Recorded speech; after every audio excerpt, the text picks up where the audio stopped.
passar aqui pela frente, aqui, assim vocês podem me ver e eu ver vocês melhor. Uma boa noite a todos. Boa noite. Primeiro eu queria agradecer, como eu sempre faço, primeiro a Deus por poder estar aqui, né? Não tem coisa melhor do que ser grato a Deus. Meu pai sempre diz que só está motivado quem está agradecido a Deus. E gostaria de, antes de me apresentar, também apresentar, está comigo também a minha esposa, essa linda menina que Deus me deu, está aqui, né? Fica em pé para que todos fiquem aí com um pouquinho de inveja, né? É a minha menina linda que Deus me deu. O que nós vamos compartilhar com vocês, alguns minutos, né? É uma pequena parte da nossa vida, do que Deus é para nós, do que Deus foi, do que Deus tem sido e do que Deus será também, do que a gente acredita, né? Então é um pequeno resumo aí da nossa vida, de uma parte de testemunho. É um pouco diferente, talvez, de todos os testemunhos que você já ouviu na Donep. Uma boa parte a gente veio por dor, né? E vem por dor e que tem problema, está quebrado financeiramente, estava envolvido com outras seitas, com demônios.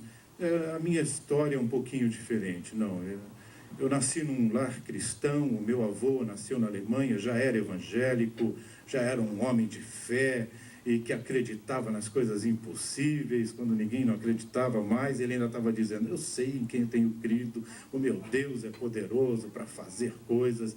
Eu nasci no meio desse lar, é um pouquinho diferente a história, né?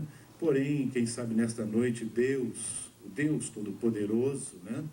Que aqui está também nesta noite, ele possa tocar seu coração com essa singela história, né?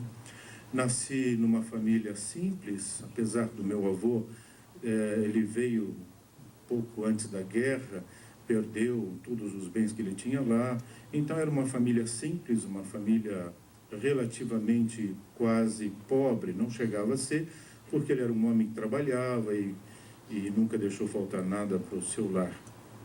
E, enfim, eu nasci em Santo André, eu não sou catarinense, apesar que eu moro agora nesse lindo estado aqui, né? Moro em Timbó, quem conhece, é uma cidadezinha pequena, uma delícia morar naquele lugar, para quem fugiu lá de Santo André, daquela loucura toda. Mas eu nasci em Santo André, eu sou andreense da terra, e lá formei toda a minha família. E durante todo o período, quando a gente ainda era garoto, vivendo num lar cheio de fé, o meu pai sempre foi um homem de muita fé, o é até hoje, e sempre muito usado por Deus. A gente nasceu nesse lar cristão. Para vocês terem ideia, com 8 anos de idade eu já pregava o evangelho, o microfone nas praças públicas. Com 8 anos eu ganhei minhas primeiras almas para Jesus. Foi muito bom, uma experiência muito agradável. Meu pai fazia um culto ao ar livre e aí eu estava encostado numa banca de jornal num domingo de uma tarde com uma garoa, aquela garoa de São Paulo, e ele virou para mim e disse assim, agora é você que vai pregar, meu filho. Eu olhei para trás, não tinha ninguém. Eu disse, sou eu, papai? Tinha 8 anos. Ele disse, é você mesmo, filho. Eu disse, mas eu sou uma criança. Ele disse, vem cá, o Senhor é contigo, você pode falar. Não tinha ninguém na rua, uma garoa, um frio, domingo à tarde, e a gente estava, eu como garoto, como criança, dizia, estão pregando para as paredes aqui, não tem ninguém neste lugar.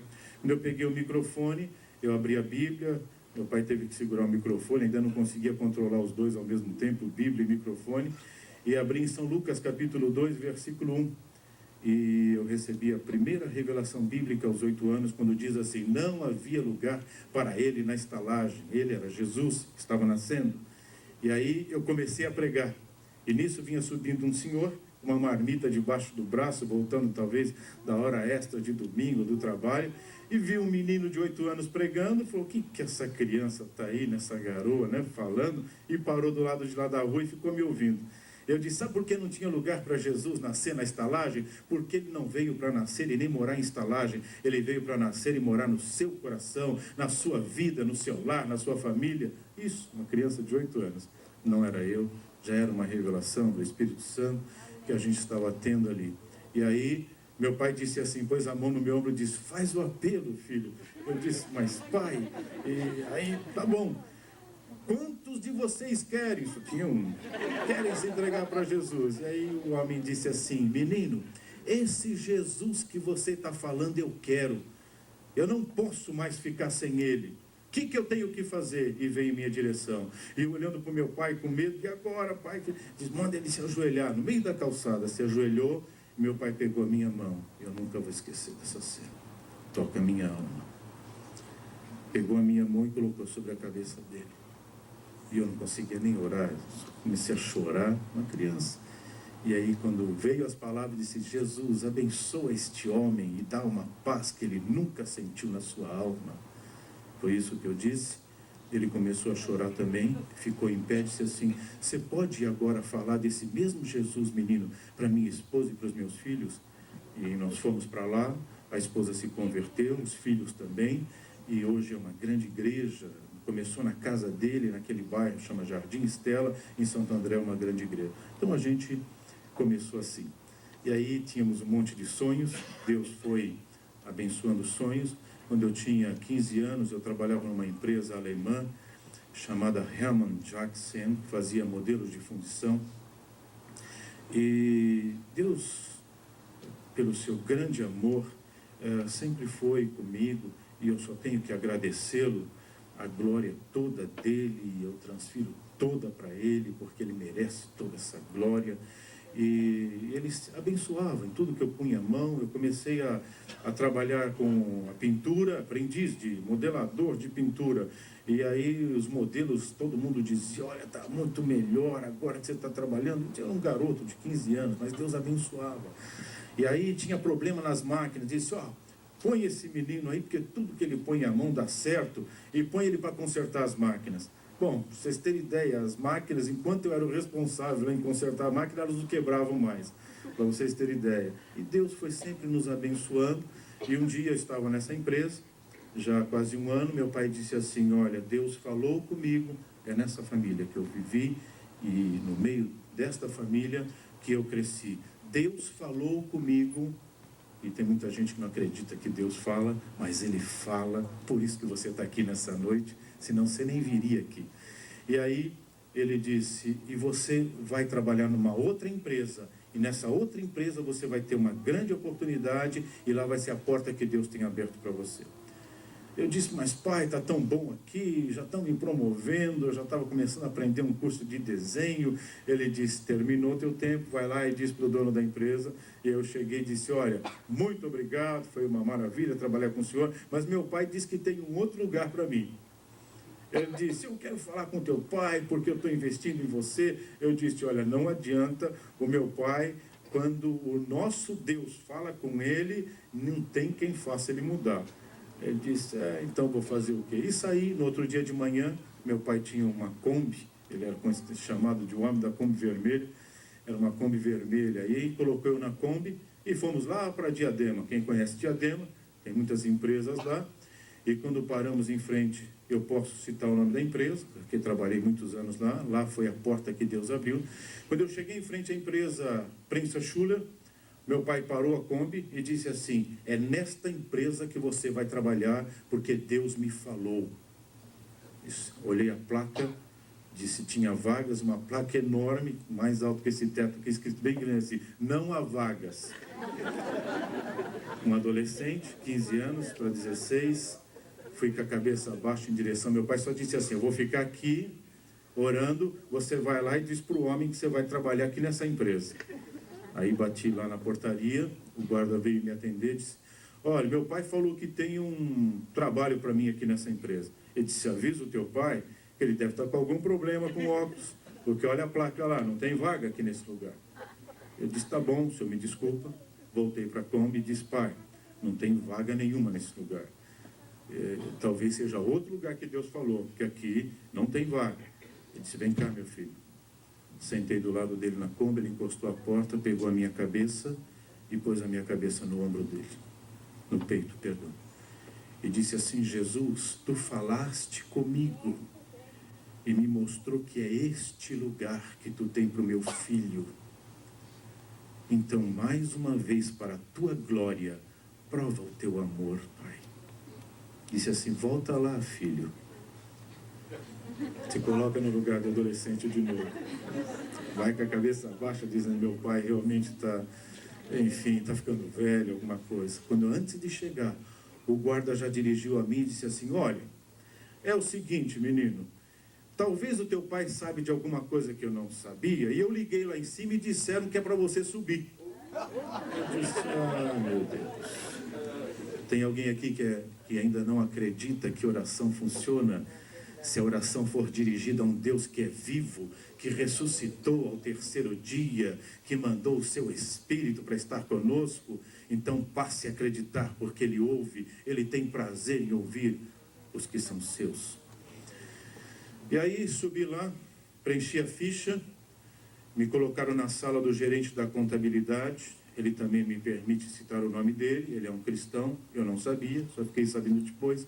O senhor Walter Matchulati é um catarino aqui, encontrei ele em Blumenau tantos anos depois, isso aconteceu em 69, tantos anos depois, encontrei ele aqui em Blumenau, foi uma alegria. Contando esse testemunho, ele levantou a mão e disse assim: sou eu, Walter Matchulati, eu que estava lá, Deus usou ele. Aí eu sentei e fiquei esperando. Daqui a pouco chegou ele, e no lugar onde dizia religião, eu escrevi assim: evangélico. E embaixo eu escrevi assim: amo a Jesus Cristo. Bem assim. Aí ele pegou, não deu tempo de ele ver a ficha, era muita informação, ele só leu aquele quadrinho. E levantou os olhos e disse assim para mim: me diz uma coisa, você realmente ama Jesus Cristo? E eu disse assim para ele: se eu não amasse a Cristo, eu não estaria aqui hoje, porque foi Ele que me mandou. Ele disse assim: tem alguém te esperando? Eu disse: meu pai. Vai lá e avisa ele para ele ir embora, porque você vai ficar trabalhando hoje aqui. E foram 9 anos quase, 8 anos trabalhando lá, onde Deus abriu portas. E um ano depois, até o alemão, que eu já não falava há algum tempo, em questão de 3, 4 meses, o idioma é como se ele tivesse aflorado. Eu tinha falado muito pequeno com meu avô, quando eu ainda tinha 3, 4 aninhos, 4, assim. E em 3 meses, ouvindo eles falarem alemão, eu comecei a falar alemão fluentemente. Ele ficou assustado, espantado com aquilo. Seu Richard Klett, o diretor-presidente da companhia, ele disse: mas que negócio é esse? 3 meses atrás você entrou aqui, não falava uma palavra em alemão, e agora você conversa comigo em alemão. Ele não falava português. E eu dizia assim: é o meu Deus, eu falava para ele. E aí ele ficava assim, não dizia nada. Depois de uns 7 a 8 meses, mais ou menos, se não me falha a memória, ele me disse assim: amanhã você vai começar a trabalhar na engenharia. Engenharia? Eu era um office boy, um contínuo lá da administração, trabalhava, assessorava lá a diretoria, mandando telex. Lembra do tempo do telex? Eu era lá um operador de telex e que cuidava do almoxarifado, alguma coisa desse tipo. Nunca nem tinha conhecimento de... Eu disse: na engenharia? Ele disse: na engenharia. Chamou o gerente da engenharia, seu Karl-Heinz Rauch, e disse: ensina tudo para esse menino que você sabe. E se tiver alguma coisa que você não sabe, procura quem sabe e manda ele ensinar também. Bem assim. O homem ficou, o outro alemão ficou meio assim, olhando para mim como quem diz: o que ele viu nesse rapaz, né? Para querer isso. É assim que Deus faz. Deus foi nos abençoando e passamos ali. Daí ele perguntou assim: mas e eu vou registrar ele como? O que ele vai ser? Ele vai ser projetista mecânico. Pode escrever aí. Eu não era projetista de nada. Veja, nem tinha estudado nada para isso. Aí naquele dia, a partir daquela segunda-feira, eu comecei como projetista mecânico, sem ser projetista de nada. Deus faz coisas que você nunca vai entender. Quando Ele quer abençoar alguém, não há inferno que possa impedir. Entenda isso. Eu experimentei e experimento isso em toda a minha vida.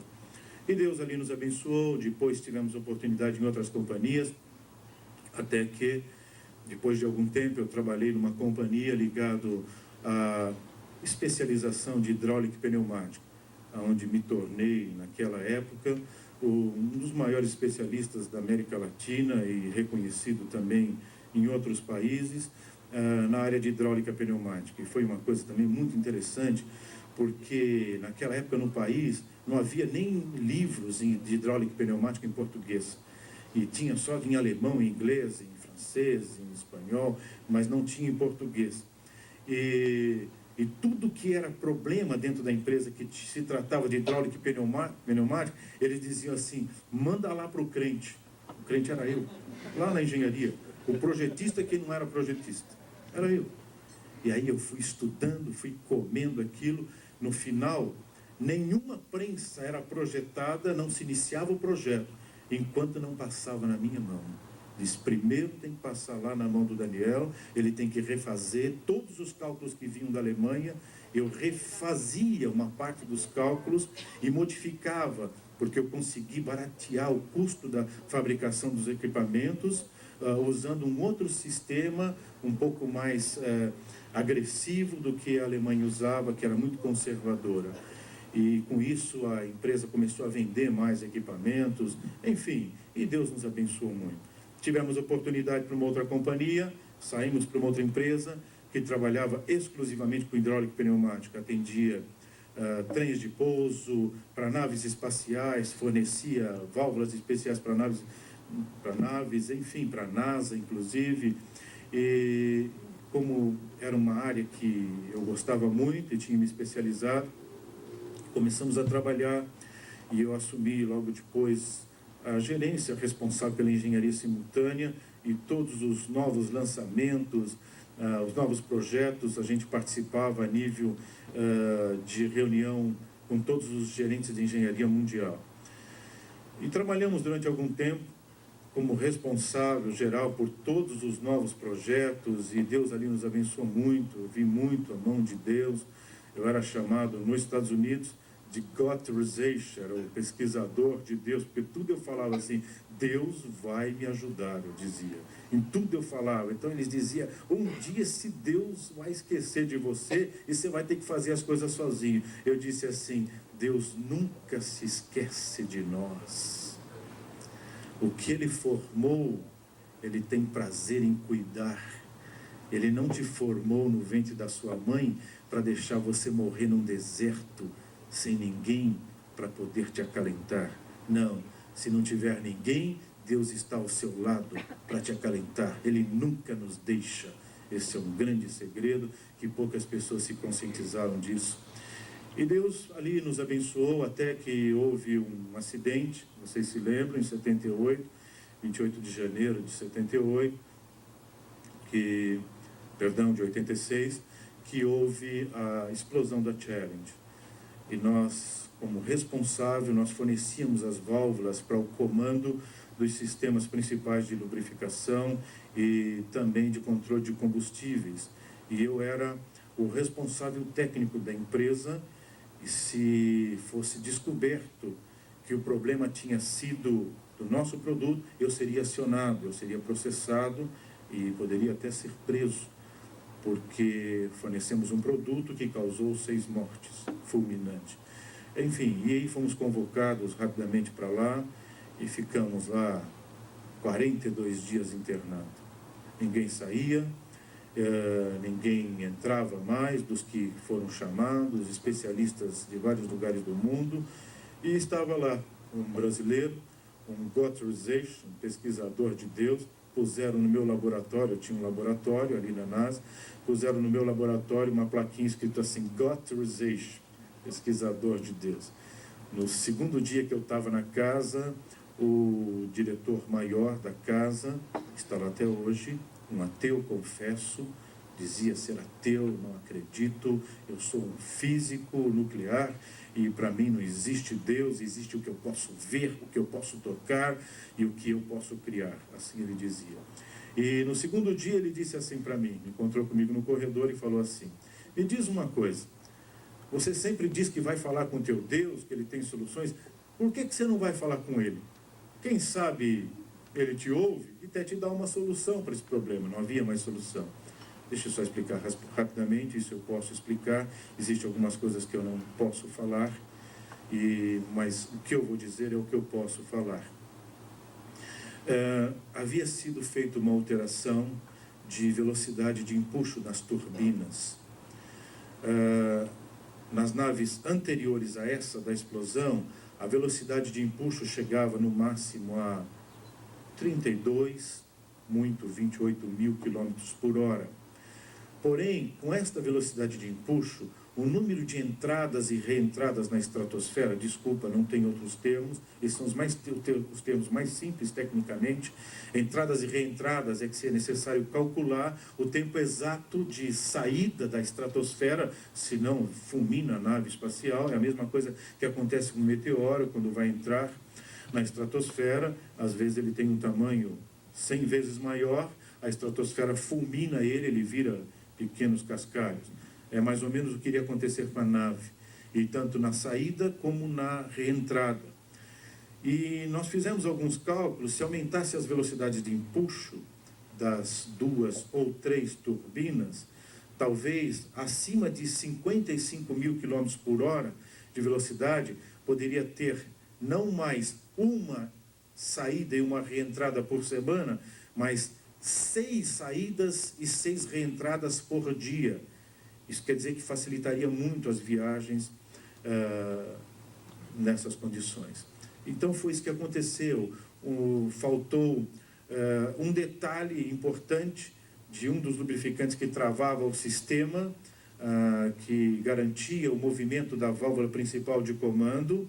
E quando se aumentou a velocidade, houve uma mudança na energia cinética e na energia dinâmica de todo o sistema, que foi um pequeno detalhe que não se levaram em consideração, e ela travou a válvula do comando aberta e uniu os dois combustíveis, o sólido e o gasoso, e ele explodiu. Eles não conseguiram acionar porque houve uma quebra do grão do lubrificante e a válvula travou. O mesmo que ocorria, em vez de quando você ouvia nas notícias, travou o trem de pouso e não desceu o trem de pouso, nem o sistema de emergência, e teve que descer de barriga o avião. Lembra? Antes de 86, era comum, em vez de quando você ouvia isso, somente nos aviões pequenos. Depois de 86, você nunca mais ouviu isso. Por quê? Eu vou te dizer. E aí, o que aconteceu? Estávamos lá já quase 42 dias, e vai para o laboratório, e testa, e faz testes, e nada, não havia solução para a modificação desse sistema. Quando foi já quase com 42 dias que estávamos lá, eu encontrei novamente esse ateu. Antigamente eu citava o nome dele, eu não posso mais, e ele disse assim para mim, não porque ele não permite, é que o sistema de segurança é que não permite. E o que aconteceu? Ele pegou e me disse assim no corredor, e aí, cadê o teu Deus? Será que ele não foi viajar? Quem sabe ele está passeando, não pode te ouvir? E zombou de mim ali, zombou de Deus. Naquela hora, eu vou dizer para vocês o que eu senti. Os meus dedos dentro do sapato, eles começaram a aquecer, esquentar. E eu ouvindo ele, eu olhava para o meu pé como querendo ver os meus dedos, porque eu não sentia mais eles dentro do sapato. Eles foram esquentando, foram aquecendo, e aquele calor foi subindo na minha perna, como se quisessem me queimar todo o meu corpo. E aí eu perdi o controle da boca, da língua, e eu disse assim para ele, hoje ainda você vai glorificar o meu Deus, porque ele vai me dar a solução. Ele disse assim para mim, se o teu Deus fizer isso, é sinal que ele fala com você, então é sinal que ele é vivo. Eu sou o primeiro a glorificar então o teu Deus, porque então ele merece. Ele disse. Ninguém tinha solução. Tinha aproximadamente na casa de todas as áreas, de vários lugares do país, do mundo, desculpa, mais de 380 experts em diferentes áreas. E não havia solução. Eu voltei para o laboratório, eu disse, meu Deus, o que eu falei para esse homem? Eu não tenho solução nenhuma. E agora, Pai? O Espírito Santo me acalmou, eu senti uma paz, essa mesma que o irmão Rangel disse, que aquele empresário lá na Índia sentiu, eu senti uma paz, uma calma que entrou na minha alma. Voltei para o meu quarto, que era do lado do laboratório, ajoelhei e comecei a orar. Disse, Deus, eu não tenho outro lugar para buscar solução a não ser em Ti, porque eu não tenho essa solução. Se não vier do céu, eu não tenho outro lugar. Eu estava com a Bíblia aberta, ela estava lá em Êxodo 30, 22, e lá tem algumas fórmulas que Deus deu para o perfumista e para o sacerdote que fazia o incenso, que após a liturgia do culto na época era aspergido. E o Espírito de Deus tocou em meu coração. Quando eu abri os olhos da oração, eu vi todas aquelas especiarias e tal. E aí eu senti a direção de Deus. Ali estava a solução. Voltei para o laboratório e disse assim: eu já tenho a solução. Este dito ateu disse assim: só se Deus falou com você, só se você buscou no céu, porque ninguém tem nada até agora. Eu disse: é de lá mesmo que veio, é do céu, se você quer saber. Ele disse: então vamos ver. Alguns componentes não tinham, um tinha na Turquia, outro só em Israel. Os caças foram rapidamente lá buscar, em questão de horas já estavam de volta. Montamos um laboratório, havia um osciloscópio que podia medir qualquer alteração de energia cinética e simulava a velocidade até 150 mil km por hora, para ver quais eram as alterações de energia que ocorriam em todo o sistema. Montamos lá todo o sistema e aí eu peguei 2 gotas de betume. Sabem o que é betume? É o óleo grosso, petróleo bruto antes de ser tratado. Peguei 2 gotas, coloquei, eles ficaram todo mundo olhando para mim: o que você vai fazer? Eu falei assim: fique em paz. Da onde vem a fórmula, ele sabe o que faz, eu disse. Eu estava em paz, eu lhes confesso, não sabia, veja, como homem, se aquilo ia dar certo. Mas como servo de Deus, eu tinha convicção que o que Deus faz, Ele não brinca com seus filhos. Tinha convicção. E aí montamos e começou a testar. Chegou a 38 mil. Este homem, dito ateu, já andava de um lado para o outro. O osciloscópio, ele é enorme, ele tem quase 1,80 m de diâmetro. Você vê de longe. E não havia a menor alteração do grão, não se quebrava o grão.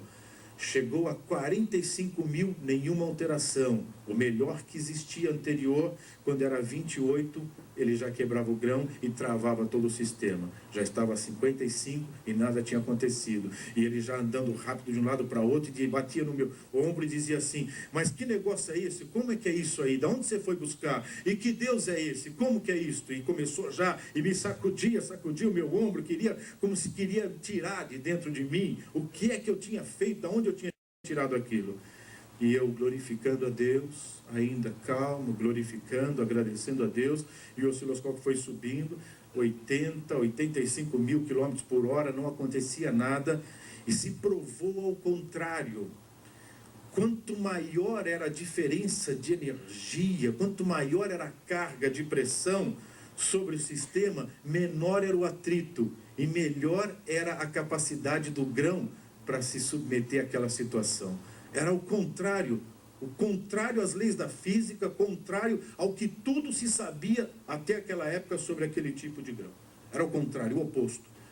E aí o equipamento só chega até 150 mil, quando já estava 140, parecia que a parede todinha ia arrancar, porque era um barulho ensurdecedor, insuportável, e nada havia acontecido. A performance era melhor. Quanto maior era a velocidade, maior era a carga e as diferenças de energia. A essa altura ele já estava pulando de um lado para outro, todo mundo gritando. Lá é comum, quando se descobre alguma coisa, é coisa de malucos, de pesquisadores, é o que se diz, né? Mas é isso mesmo, na realidade é um pouco assim também. Talvez o que você imagina um pouco é o que acontece lá. Quando se descobre alguma coisa, parece um bando de louco, todo mundo pulando, gritando. E quem descobre, tem uma lei na casa, quem descobre tem autonomia para decidir o que é que todo mundo vai gritar. É coisa de pesquisador mesmo. É bem por aí. E aí eu disse: parem, todos. Um gritava eureka, outro gritava não sei o quê. Todos agora vão gritar: glórias a Deus, aleluia, Cristo é vivo, só Ele faz estas coisas. E este dito ateu, eu falo, e toca a minha alma, era o primeiro na frente gritando e pulando. Foi filmado e está lá na história da NASA. Veja, ele era ateu até aquele dia. Hoje ele não é mais.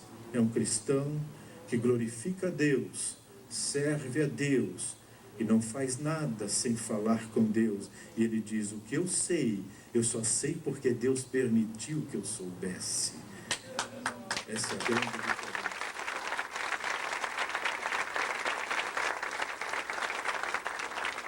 Transfiro todas essas palmas para o meu Jesus. Ele merece todas elas. E aí, assim foi, essa foi uma experiência na casa. Depois tivemos oportunidade para trabalhar ainda nesta companhia. Ele era ligado ao armamento bélico e, contrário à minha vontade, eu fui trabalhar com armamento bélico. E como a gente sempre foi muito agressivo em pesquisa, em buscar novas coisas, eu soube que no ramo bélico havia um grande problema para as metralhadoras dos caças. Uma metralhadora no caça, a melhor metralhadora que havia na época, se travasse um cartucho ou não se deflagrasse, ele tinha capacidade só para tirar um ou no máximo 2 cartuchos não deflagrados. Então ele podia às vezes imobilizar ou perder por completo uma metralhadora debaixo da asa se 1 ou 2 cartuchos tivesse esse problema. E era muito comum por causa da diferença de temperatura, dependendo da altura de voo do caça ou a região onde ele estava. Então era um problema gravíssimo aí a nível de armamento bélico. E eu fui trabalhando, pegando algumas metralhadoras antigas, uma metralhadora inglesa que havia desenvolvido nesta empresa onde eu trabalhava, e acabamos fazendo uma das metralhadoras reconhecida pelo sistema todinho de segurança, reconhecido como a metralhadora mais mortal do mundo. Era calibre 52, ela dava 950 tiros por minuto, e ela não existia a possibilidade de travamento, porque foi criado um sistema antitravamento de altíssima pressão, com liga de carbono muito leve, para não pesar muito no aparelho, que nós conseguimos colocar dentro desse tanque, um pequeno tanque, só que é debaixo da asa, 8.450 bar de pressão. Desculpem quem não é da área, não tem outro termo, é kgf por centímetro quadrado, mas é pressão, a sua mente não consegue imaginar, a verdade é essa, é muita pressão. Então, nem dentro do centro da bomba atômica não tem tanta pressão assim. No centro de uma bomba atômica, a pressão máxima de expansão de átomos que ela gera é em torno de mais ou menos 2.800 bar kgf por centímetro quadrado. E no centro, e dentro de um tanque desse, chegava a quase 8.000 bar. E, então, era indefinido. Você podia, se o cartucho não deflagrasse, ela explodia os cartuchos para fora, e nunca a metralhadora. E a altíssima precisão, era com mira laser, um sistema controlado por uma centralina que nós desenvolvemos com uma equipe. E quando nós fomos fazer o primeiro teste, se fez um muro muito grande, uma parede muito grande, alta, de concreto e com várias linhas, vários riscos, e o armamento ele é medido pela precisão de tiro, não só pela capacidade de destruição, mas pela precisão de tiro. Nós ficamos na casa-mata, guardados, e pelo rádio dissemos para o caça descer, arremeter, e aí, quando ele desceu, ao contrário, quando ele desceu, ele acionou a metralhadora a uma distância de 1.600 metros, um pouquinho mais do que 1,5 km.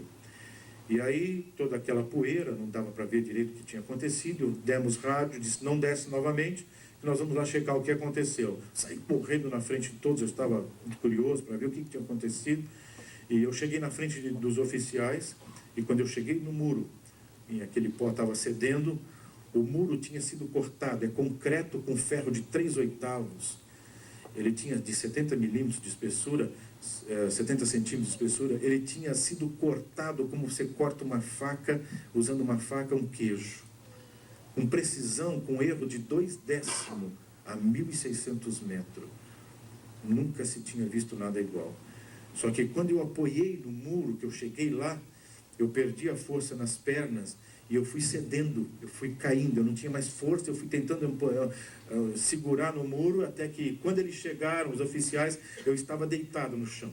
Eu não tinha mais força nas pernas, eu via o que todo, eu ouvia e via todas as pessoas, eu ouvia o que eles falavam, mas eu não conseguia falar com ninguém. Sabia tudo que estava acontecendo ao meu redor, mas eu não tinha mais força nenhuma no corpo. Eu perdi completamente as forças. Vieram rápido, me captaram com o helicóptero, me levaram para o hospital da base, e eu fiquei a noite toda, eu não consegui dormir, e as pessoas falando comigo, os médicos falando comigo, eu não conseguia pronunciar palavra, e via tudo o que acontecia, eu não movia um dedo sequer. E aquela noite, pasmem os senhores, Deus falou ao meu coração muito forte, Ele tocou no meu coração de uma forma muito forte, e uma das coisas que eu nunca vou esquecer, que ele me disse quando eu estava ainda no muro, como uma voz muito forte, disse: eu não te chamei para tirar vidas, eu te chamei para ganhar vidas. E eu entendi o que Deus estava querendo me falar. Mesmo sendo de um lar cristão, não era para aquilo que Ele tinha me dado condições de estudar, de trabalhar, de ter as condições de conhecer empresas no mundo inteiro, não foi para isso. A função era outra. Uma delas, por que não dizer, falará Adonai? Por que não dizer? Uma delas. E outras mais, como já preguei o Evangelho para Helmut Kohn 2 vezes, já falei de Jesus para o Jô Soares algumas vezes, enfim, tivemos oportunidade, e outras mais, para falar de Cristo, por aquilo que Deus nos deu condição de aprendermos e de trilharmos de caminho, e daquilo que acreditamos. E aí o general não entendeu naquela ocasião, e eu sofri um pouco, alguns detalhes eu não posso mais falar, mas a gente passou um período muito difícil. Durante quase 9 meses eu abandonei tudo, eu queimei todos os planos da metralhadora, e me disseram: você está louco? No outro dia de manhã, para vocês terem ideia, a noite toda eu passei assim, ouvindo Deus falar ao meu coração. No outro dia de manhã eu estava normal, eu não tinha nada, eu saí do hospital andando normal. Ninguém entendia, mas eu entendi o que tinha acontecido. Cheguei no escritório e disse: olha, terminou, eu queimei todos os planos da metralhadora, já tinham vendido milhares de unidades, principalmente por Oriente Médio, já tinham comprado muitas unidades, e já iam colocar isso em produção seriada, e eu queimei todos os planos, desenhos, tudo. Alguns dos cálculos do sistema, só eu tenho condição de fazer. Fui eu que desenvolvi, era uma variável uma matemática com 8 variáveis, e que Deus me abençoou para me compreender aquilo, e eu consegui descobrir. Eu rasguei tudo isso, queimei tudo, joguei tudo fora, e ninguém mais tem acesso. Enfim, e aí o general disse: se você está com algum problema, vai para casa, descansa, e depois nós vamos te buscar, e você vai fazer tudo de novo. E é muito dinheiro que você vai ganhar. Passou um tempo, foram me buscar, eu estava lá na unidade da fábrica, desceram com o helicóptero lá, pararam a fábrica, pararam as ruas todas, e os PAs me pegaram calmamente, entenda isso, me pegaram calmamente, puseram no helicóptero: tal pessoa quer falar com você. Me colocaram numa sala, pegaram um cheque com valor enorme, empurraram em minha direção e disse assim: isso é só o começo, já vendemos milhares de unidades, isso é uma comissão só para te motivar, é só o começo. O valor era alto, era um bocado de zeros. Eu peguei o cheque de volta e virei e empurrei assim para o oficial. E disse: o senhor não entendeu, Deus falou comigo e Ele não me chamou para isto. Eu sirvo a Deus, nem que eu tiver que procurar emprego, mas eu sou hoje um pesquisador desempregado, e eu vou depender de Deus a partir de hoje. O que Ele quiser para a minha vida é o que vai ser, eu disse. Ele disse: olha, vai descansar, porque você não vai conseguir emprego em lugar nenhum. Onde você pensar que você vai, nós já estamos lá. E foi durante um tempo muito difícil. Até que um dia, que já não tinha mais dinheiro para comprar comida, eu andava procurando emprego a pé, tirei um monte de coisa do meu currículo para as pessoas olhar: você vai querer ganhar muito. Aí fui tirando, até que eu já estava aceitando desenhista mecânico de manutenção. É isso mesmo. Falava já 3 idiomas, 4 fluente, enfim, e mesmo assim não tinha emprego, estavam todas as portas fechadas. Deus estava me ensinando aquela lição, aprender a depender dEle, e não depender da nossa sabedoria, não depender do nosso conhecimento, não depender da nossa capacidade, do seu MBA, do seu mestrado, do seu pós-graduado, nada disso. Depender de Deus. E escutem, senhores e senhoras, não tem pessoa melhor para a gente depender do que Deus. Ele nunca falha, nunca. E Ele vem na hora certa. Então, entenda isso. Eu estou falando isso com muita convicção da minha alma. Eu não jogo tempo fora. Eu não viria de Timbó aqui para jogar meu tempo fora, se eu não acreditasse nisso que eu estou falando. Eu acredito nisso. E aí, quando já quase 9 meses, aquela situação, eu andava a pé quilômetros procurando emprego, Estava saindo de manhã, minha esposa pegou a mamadeira, nós tínhamos criança pequena, e ela disse assim: essa é a última mamadeira, o último leite, não tem dinheiro para comprar mais. Eu disse: o Senhor proverá, eu disse para ela. Aí ela disse assim: oh, que coisa boa uma mulher de fé. Ouça isso, mulheres, mulher de fé ao lado de um homem é uma maravilha.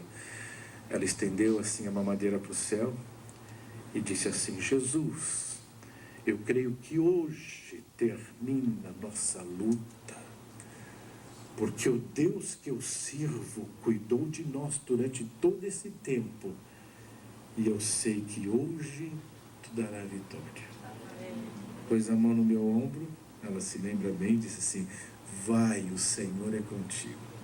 A pé, não tinha dia nem para tirar xerox mais do currículo, minha tia que tirava para mim, o telefone não tinha mais, tinha vendido, enfim, estava assim, vamos lá. E aí andei, achei uma rua lá que eu nunca tinha entrado. Não entrei nessa rua aqui, parei numa empresa lá. Escutem, senhores, tudo que eu falo eu tenho prova, posso citar o nome das empresas e as pessoas lá na empresa vão confirmar tudo isso, por isso que eu falo com muita convicção. Bati lá na porta e, pô, olha, eu sou nome e tal e estou procurando emprego. Ah, o senhor que é o Daniel Alves? Sim, sou eu. Mas estão te esperando. Aí eu disse: bom, deve ter algum problema, eu deixo ele me levar lá para dentro, lá dentro eu explico, já estou lá dentro mesmo. Eu disse: lá eu explico. Falei: não, a secretária do diretor-presidente já está te esperando, e o diretor, e sabia que o senhor ia vir e está todo mundo te esperando. Tá bom. Veio a secretária do diretor, nem sabia se eu falava alemão ou não, já veio falando alemão no corredor, e tal, que bom que o senhor veio, ele já está lhe esperando, até agora eu não sabia quem era, eu só sei que era o diretor-presidente da companhia, me pôs numa sala muito grande lá, sentamos na sala, e ele disse assim, se apresentou, e aí eu disse: pô, agora eu vou ter que explicar para este homem o que aconteceu, e que eu não sou quem ele está esperando, deve ser algum outro Daniel Alfa, porque... Aí eu disse: olha, eu quero lhe explicar uma coisa, senhor. Eu nunca mandei currículo para a sua empresa, e eu não sei do que se trata, não sei o que está acontecendo, mas eu acho que eu não sou a pessoa que vocês esperavam, mas eu aproveitei a oportunidade para dizer para o senhor que eu estou procurando serviço. Ele falou, abriu a gaveta, tirou o meu currículo: mas esse currículo não é seu? Eu falei: sim, é meu currículo, mas não fui eu quem mandei. Ele disse: não, esse currículo está aqui há 9 meses. Fazia 9 meses quase que eu estava desempregado. Há 9 meses, uma pessoa que é da sua igreja, você entregou para ele, ele veio e trouxe para mim aqui. Mas há 9 meses atrás eu não tinha colocação para o senhor. Eu disse: eu vou guardar, porque eu gostei desse currículo, e quando eu precisar eu vou chamar ele. Falou: e foi essa semana que nós precisamos. E eu mandei ele lhe avisar, mas naquele domingo eu não fui na igreja. Veja, eu não fui, porque Deus queria me mostrar isso, que Ele cuida. Ele estava querendo me mostrar: valeu a pena, meu filho, depender de mim. Para de depender de você e começa a depender de mim. Era isso que Deus estava querendo me ensinar. E eu tinha que aprender. E eu fui exatamente na empresa, ninguém tinha me avisado, e como se Deus falasse: é aqui, meu filho, vai lá, é aqui o lugar que está lá.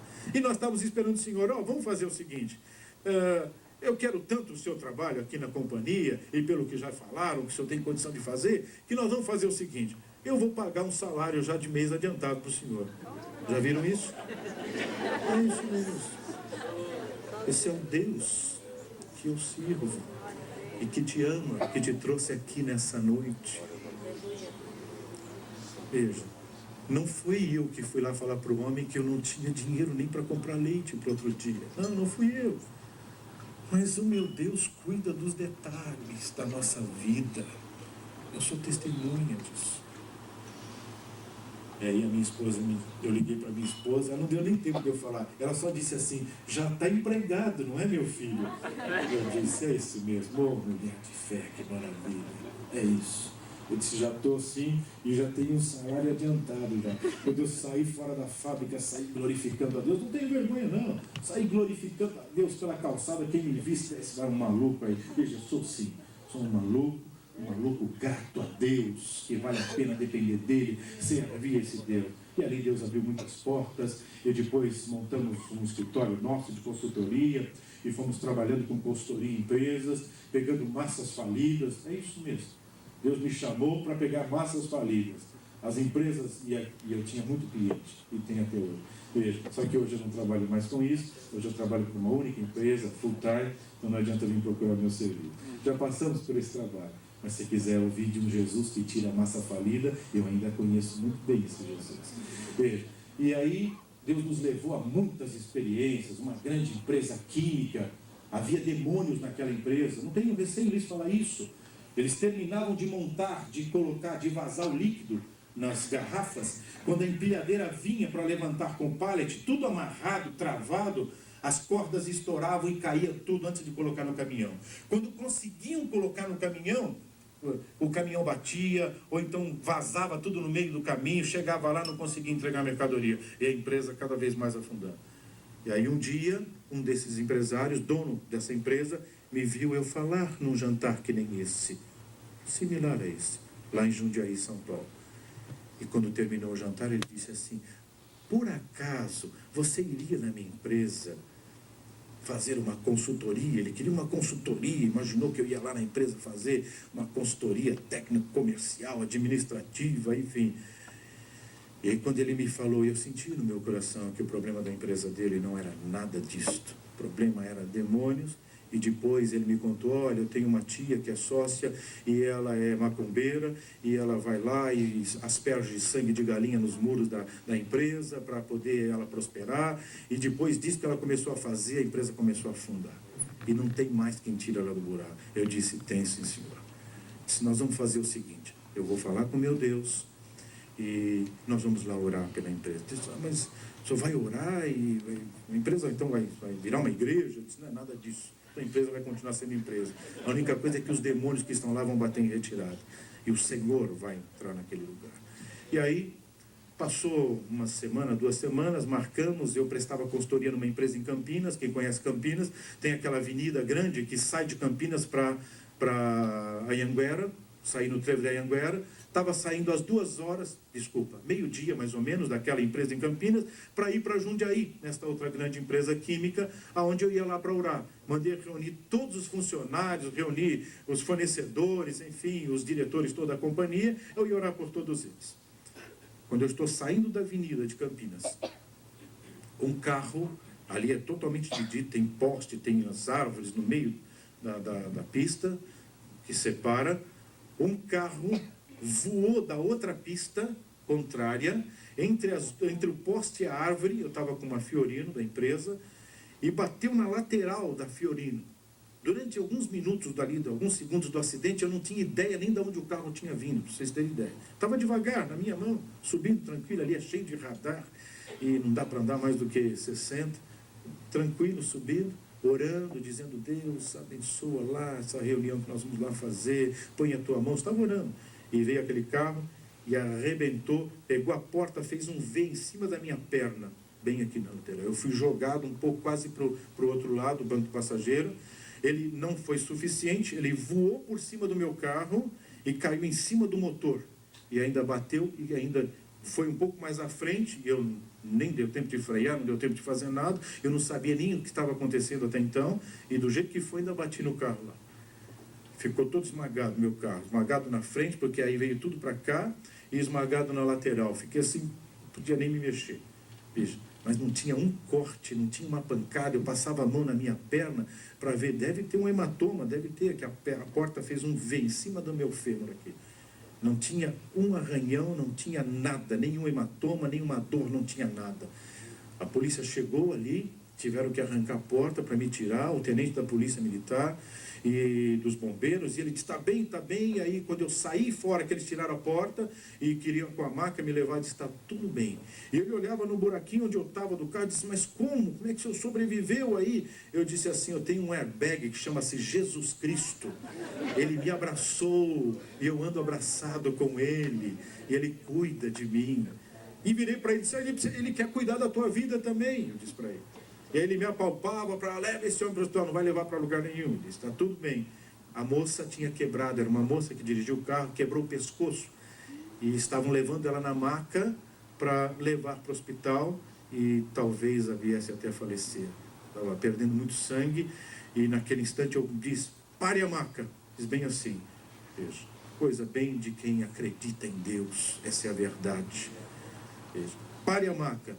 E aí eu disse assim, eu vou orar por ela, não leve ela assim. Essa moça não vai morrer, eu disse.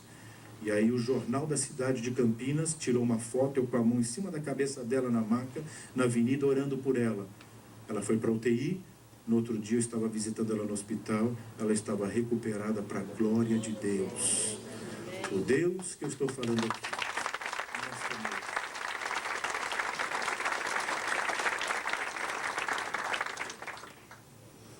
É esse Deus que nós viemos lhe falar, de um Deus que faz, de um Deus que acontece, mas quando nós permitimos.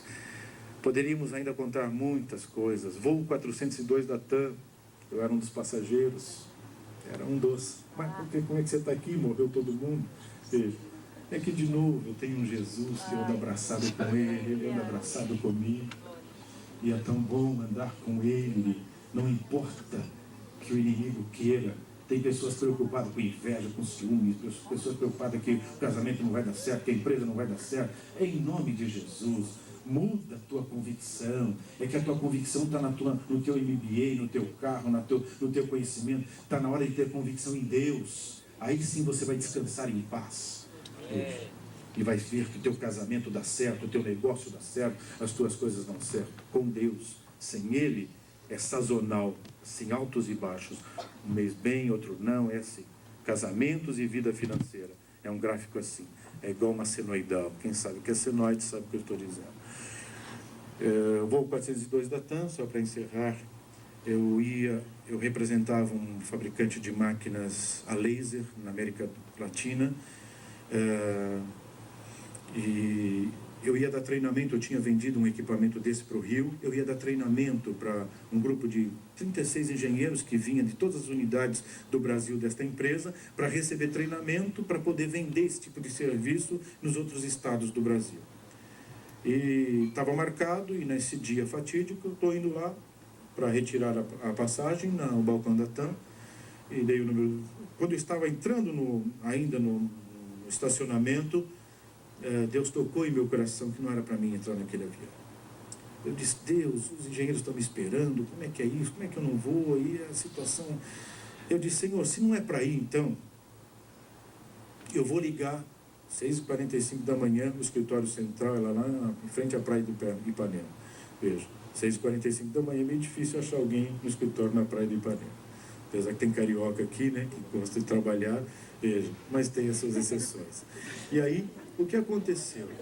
Aconteceu o seguinte, isso é só uma brincadeira, uma descontração.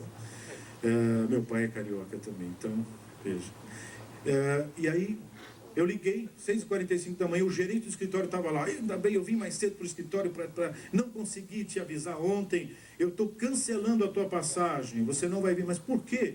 Caiu um raio ontem aqui, lá é a Light, né, o sistema, e queimou o transformador. A Light já trouxe um, colocou no lugar, não funcionou. Já trouxeram um segundo e não tem previsão de quando vai fazer funcionar, que não estão conseguindo fazer funcionar. Então não adianta, sem energia elétrica você não consegue mover a máquina. Eu disse, tá bom, então quando for para ir de novo você me avisa. Voltei para o escritório, parei para tomar um café, nesse inteirinho o acidente aconteceu. Meu escritório era bem perto ali da Dr. Lino de Moraes, algumas ruas depois onde foi o acidente. Quando eu entrei na fábrica, era uma multinacional, a minha secretária, que tinha se afastado da igreja, dos caminhos do Senhor, e eu estava falando de Jesus para ela, mas ela sempre dizia, não tenho motivo, Jesus não me ama, às vezes eu tenho até dúvida que ele é vivo, que ele é real mesmo, parece uma coisa tão distante, e o Senhor é que fala aí com convicção, mas para mim é tão distante. Enfim, aí quando ela me viu, ela me tateava como se eu fosse um fantasma, mas quem tirou o senhor lá do avião? E eu não entendia nada ainda. A assistente social estava já no estacionamento, retirando o carro e avisar minha esposa que eu tinha morrido. Veja, era exatamente esse quadro. O diretor-presidente ouviu a minha voz, veio correndo, me tateava como se eu fosse um fantasma. Mas como? O que é que você saiu do avião? Como? Quem te tirou? E que negócio é esse? Eu disse, gente, eu não sei o que está acontecendo, o que é? Aí me levaram na janela e dava para ver os destroços do avião lá ainda, saindo. Eu entendi tudo. Levantei as mãos para os céus e glorifiquei a Deus. E disse, eu te amo, Jesus, porque tu cuida dos que são seus. Esse é o grande segredo de quem serve a Deus. Esse é o grande segredo de quem entrega a sua vida a Deus, de quem se dispõe a viver com Ele.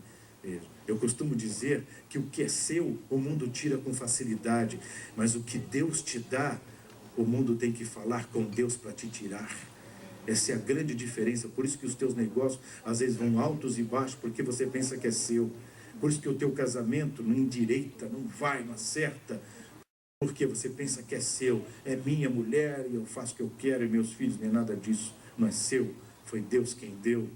Na hora que você diz, não é meu, Senhor, é teu, aí para alguém fazer alguma coisa tem que falar com Ele. Essa é a diferença.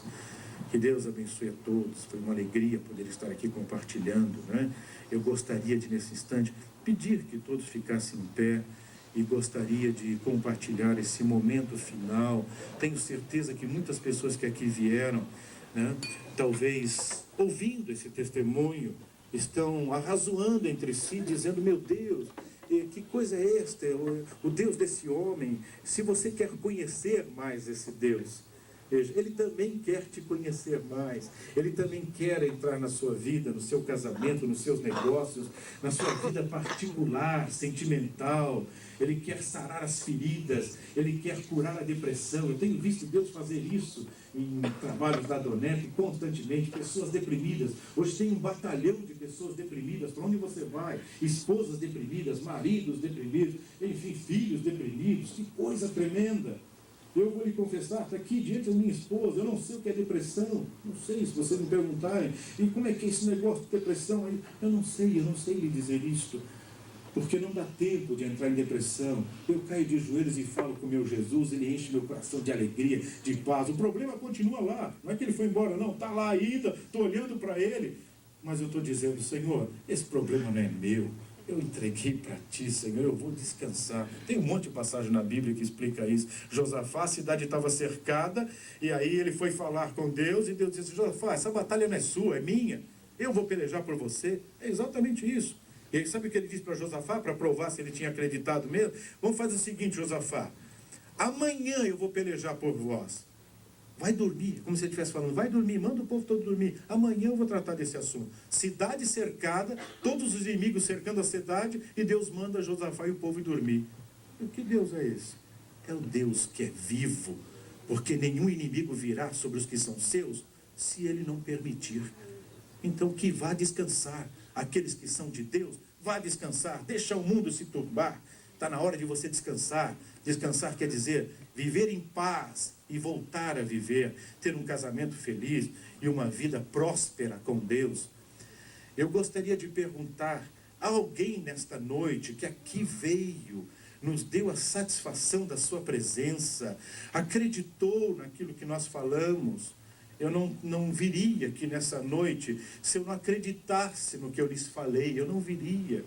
Eu tenho essa postura, eu sou de descendência alemã, gosto das coisas certas, corretas. Hoje eu trabalho numa empresa lá em Timbó, está lá para quem quiser ver, Deus tem feito maravilhas. Alguns meses atrás, todo mundo dizendo, não vai atingir a meta, estamos desesperados, vamos reduzir 35% dos funcionários. Eu chamei o diretor-presidente, o principal acionista, disse, não vamos mandar ninguém embora. Já pensou você falar isso para o acionista da companhia? Não vamos mandar ninguém embora. E se prepara que o senhor ainda vai contratar pessoas em pouco tempo e ainda vamos comprar equipamentos novos. Amém. Que Deus é esse? É o Deus que eu sirvo, é o Deus que te ama e que te trouxe aqui nesta noite. Passou 2 meses, não bati as metas não, as metas não vinham, dificuldade, e estava muito abaixo das metas. Lá para o 3º mês, quando ele me via no corredor, e daí? Como é que é? Como quem diz, e aí? E aquilo que você falou, vamos ter que mandar a gente embora. Disse, não vai mandar ninguém embora não, eu dizia. Veja. Mas a coisa está ficando difícil. Eu disse, calma. Uma empresa na Inglaterra, que fornecia um equipamento para uma empresa em Porto Alegre, com dificuldade, essa empresa em Porto Alegre não podia mais comprar, porque houve um acordo lá na empresa na Inglaterra com a matriz desta outra empresa aqui no Brasil, e que eles não podiam mais fornecer esse equipamento. Disse, olha, se vira, desenvolve no Brasil. O equipamento rodou todos os meus concorrentes no Brasil. Todo mundo olhava a peça, torcia o nariz, isso não vou fazer não. Ninguém vai fazer. Aí ele me ligou, sabe que eu sou cristão. Diz, quem sabe, Daniel, você às vezes tem essas loucuras aí, você não desenvolveria esse produto. Eu disse, manda o produto. Quando nós abrimos a caixa, escute isso, quando nós abrimos a caixa, tinha 4 engenheiros que trabalham comigo, olharam para o equipamento e torceram o nariz e disse, não é para nós não, Daniel. Aí eu disse, glórias a Deus, isso é para nós sim, porque foi Deus quem mandou e nós vamos desenvolver. Mês que vem já estamos entregando o primeiro equipamento para a glória de Deus. Ninguém acreditava. Servir a Deus é isso, é quando ninguém acredita, eu continuo acreditando. Porque Deus não se cansa de nós. Esse é o grande segredo de servir a Deus. Quando todo mundo acha que não tem porta, Ele abre porta onde não tem. É diferente abrir porta onde tem parede. Tem parede, eu vou lá, quebro, eu faço uma porta. Eu quero ver se abrir porta onde nem parede não tem. Esse é o Deus que eu sirvo. Ninguém está vendo solução. Nem parede tem para abrir porta. Ele põe parede e põe a porta também. Eu sou testemunha disso. Alguém nessa noite que aqui entrou, que acreditou no que foi dito nessa noite, e tenha coragem de dizer a você mesmo, a sua esposa, as pessoas que te acompanham, eu preciso reconhecer melhor esse Deus. Eu preciso reconhecer os meus negócios, na minha vida conjugal, na minha vida sentimental. Se há alguém, eu gostaria de fazer um pouco diferente. Eu gostaria que você viesse aqui à frente. Eu quero orar por você, pedir a Deus pela sua vida. Eu sei que é um convite agressivo, é um convite diferente, mas eu gosto dos empresários daqui de Santa Catarina, porque eles são agressivos. Se tem que virar a mesa, a gente vira. E é isso mesmo que Deus espera de você. Quantas vezes, talvez você já chegou de manhã no teu escritório e baixou lá a cabeça na tua mesa e dizia, agora, o que eu vou fazer? As duplicatas estão aí, os impostos eu tenho que pagar, as situações estão aí e eu não tenho soluções. Como é bom quando a gente pode chegar no escritório de manhã e saber que Deus foi junto com você. Dá uma paz na alma. Há alguém nessa noite que tem coragem de sair do seu lugar e vir aqui? Eu gostaria de orar por você, olhar no seu rosto e não importa. Isso, tem gente com coragem, que coisa boa, que bom que vocês estão vindo. Jesus os ama, os trouxe aqui nesta noite e não vi a hora de vocês moverem do seu lugar. Tem mais espaço aqui, pode vir. Tem mais espaço. Eu quero também dizer uma coisa, enquanto as pessoas estão vindo, quem sabe tem alguém aqui nessa noite também enfermo. Se tem uma coisa que Deus gosta de fazer, é sarar as enfermidades dos seus filhos. A Bíblia diz que Ele tomou sobre si as nossas enfermidades. Está vendo esse que está falando aqui? 2 hérnias de disco. O médico olhou depois da ressonância magnética e disse, já vai ficar aqui, já vai entrar na faca agora. Eu disse, não, doutor. Eu vou falar com o meu Deus primeiro. Só se ele disser que é para mim operar. Caso contrário, não vou operar. Pegou o exame, ressonância magnética, jogou de volta assim para mim, é mais um daqueles crentes loucos. Então, eu não tenho nada para fazer por você. Bem assim. Veja. Voltei para casa. Escutem isso. Estou entrando, o meu filho nessa época tinha 7 aninhos, e ele ouvia sempre o carro chegar na garagem, e ele vinha correndo para me abraçar. Naquele dia ele veio de novo, e aí desci do carro gemendo de dor, meu filho veio e me abraçou. Aí eu gemi mais ainda. Disse, não, filho, papai acho que vai ter que ir para o hospital, mamãe vai ter que levar o papai para o hospital. Eu estou com muita dor. Ele só disse assim, 7 aninhos, escutem isso.